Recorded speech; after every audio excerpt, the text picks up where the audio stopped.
सध्या सोलापूर शहर हद्दीमध्ये ज्या घरफोड्या होत आहेत त्या 70% पेक्षा जास्त घरफोड्या सोलापूर शहर पोलिसांनी उघडकीस आणलेल्या आहेत. संबंधित गुन्ह्यातील आरोपींना सुद्धा अटक करण्यात आलेली आहे.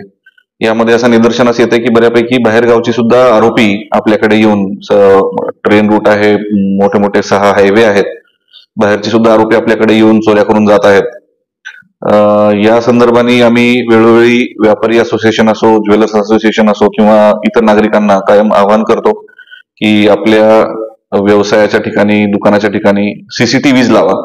जास्तीत जास्त सीसीटीव्हीचा वापर हा आपल्या सुरक्षेसाठी तर होईल, पण याचा खूप मोठा फायदा पोलिसांना सुद्धा तपासामध्ये होतो. आपण जास्तीत जास्त सीसीटीव्हीज लावा.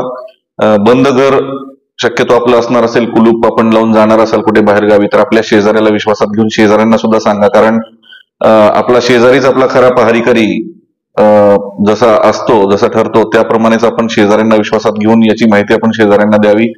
आपल्याला जास्तीत काही शंका असेल तर याची माहिती पोलिसांनाही द्यावी.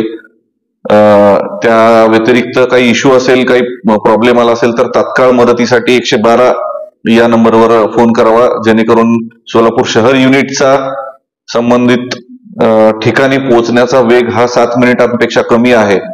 त्यामुळे आपल्याला 5 ते 7 मिनिटात निश्चित पोलिसांकडून मदत मिळेल. या अनुषंगाने 112चा सुद्धा वापर आपण जास्तीत जास्त करावा, असं आवाहन मी सोलापूरच्या जनतेस करतो.